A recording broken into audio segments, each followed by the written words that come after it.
Hey Buffs, I'm David and welcome back to episode 3 of BTV. Alright Buffs, it's time to get excited. If you haven't heard, Southeast is finally getting the stadium we've been promised. Our reporter Cypress will tell you more about it. After being put on hold before the new building opened 4 years ago, Southeast is finally going to get our first home stadium ever. I think it's great. We've been wanting a stadium for a little while now, and I think for Southeast to have their own home stadium instead of playing at different schools would be great for the culture. One reason the stadium took so long is because of budget issues that also affected other school projects. Well, we were cutting budgets every single year. We cut about $90 million total out of our budget. And so every year we were having to make very difficult decisions on what to cut and what to keep. And unfortunately, the Southeast Stadium got cut in that, particularly when we had the problem with losing FEMA dollars. For the first time, Southeast will be able to play home games at home. Having our own stadium would just, turn up the school spirit in this building and, give us actually a home field advantage, which we haven't had in years, where we can have the students and faculty can stay after school and just hang out, tailgate, and go right across here to a stadium instead of drive 30 minutes down the road to go watch a home game. So it should help us a ton.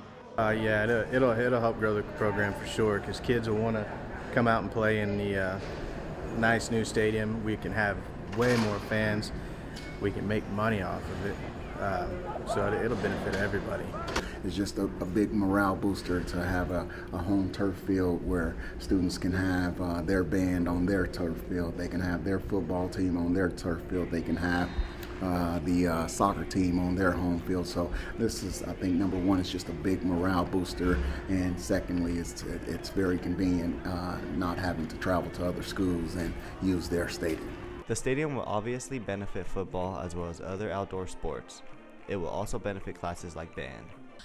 Well, I think it will be nice for the band to be able to practice in a stadium where we're able to actually go higher up in the bleachers to see the different shapes and the formations that we make for our halftime shows. Even though construction hasn't begun yet, the plan is to have the stadium done by next football season. For BTV, I'm Cypress Silly. Thank you, Cypress. This football stadium also means there won't be any Thursday night football games. It's a shame that the seniors won't be able to experience this, but it's a nice addition for the future Buffs. This year, Miss students in Miss Khan's class and other English classes got access to the Chromebooks to help with their curriculum. Soon, each student in this district may have access to their own computer. Reporter Donald Powell with more.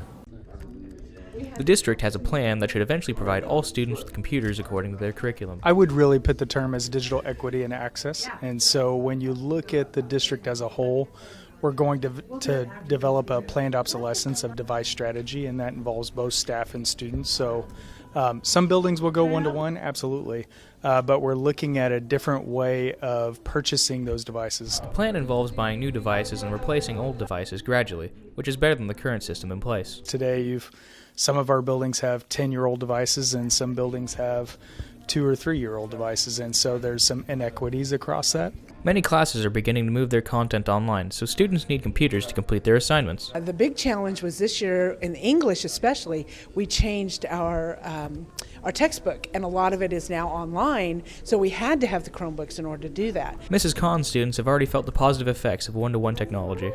Actually, it's been a lot better. I've been able to get work done faster. It's pretty much just helped the entire experience. The district hopes to begin the purchasing process by early next year. Each building will look at bringing in a Common Sense Media certification for that building to make sure that both students are being taught digital literacy as well as citizenship, and staff are better prepared for that technology immersive environment. For BTV, I'm Donovan Powell. Thanks, Donovan. Hopefully this plan is approved to help students have better access to technology and for their schoolwork.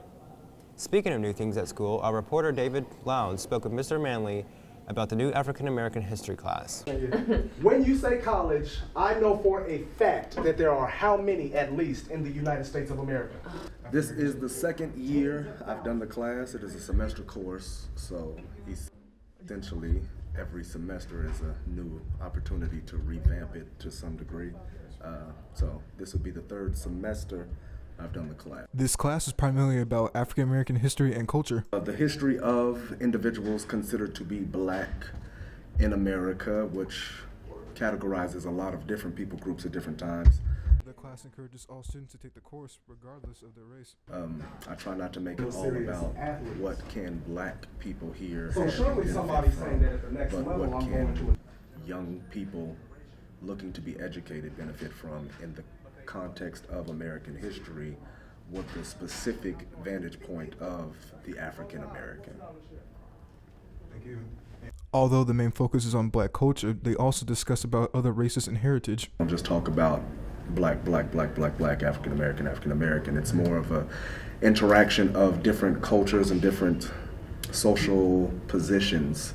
Students shouldn't be discouraged about taking the class. I took his class because, like, I was at that phase where I was obsessed with, like, history stuff, and especially, like, African American history. I like it a lot. I like Mr. Manley. I like that he teaches different from all the other teachers. I know his kind of class and what to expect, so I wanted to learn about black African American history too at the same time, so that's why I took it. For BTV, I'm David Lowndes.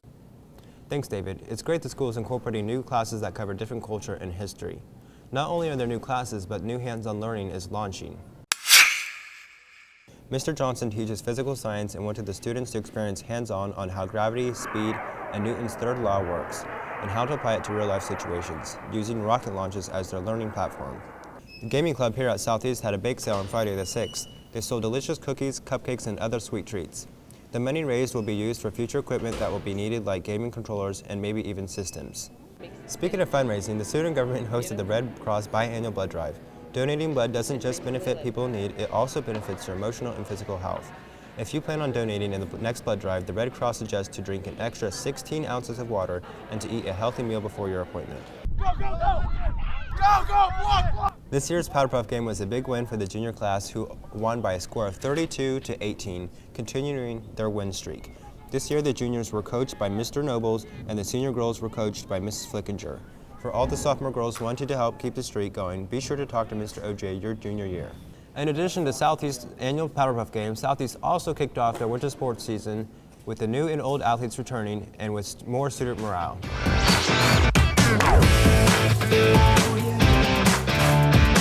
Welcome back to BTV Sports. I'm your host, Connor Enlow. Basketball started their season with a road game against East at East.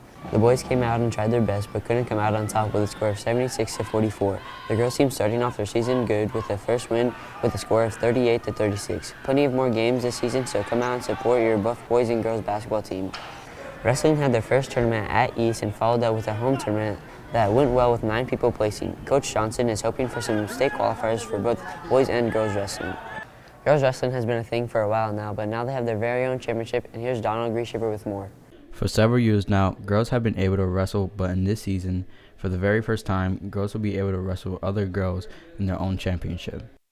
I think a lot of girls didn't want to come out for wrestling because they had to wrestle boys. This way now it'll be girls wrestling girls. I expect a lot more girls to be out. It'll take a couple years probably to build it as more girls find out that they can compete in wrestling. While girls will be able to wrestle other girls, Coach Johnson says that will be the only thing that changes. We have a girls coach, which will she be with it, Miss James. So she'll be with the girls majority of the time, like all the time. And then either myself, Coach Bass, or Coach Gamble would be with her. So it won't really change anything because like December 7th, all 4 of us are going to be here with the girls tournament that's here at Southeast. The girl wrestlers say that they look forward to the change but didn't mind wrestling boys before. It's more empowering when you're going against girls and you'll wrestle them and everything, but like after the match, like they always come up and hug you and everything. So it's like a really empowering thing to like be able to wrestle other girls. Yeah, it's always good to try something new. So yeah. For BTV, I'm Donald Grieshaber. Bowling is hoping to have more people come out this year and try out for our very own Southeast team. Via, a junior, went to state last year as a sophomore and is hoping for a season as good or even better. If you would like to bowl but miss tryouts, please talk to Mr. Wise in the athletics.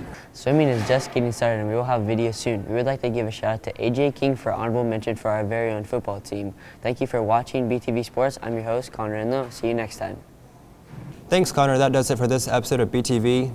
Thanks you for watching and tune in next time. Now we'll leave you with some sights and sounds from the Winter Sports Assembly.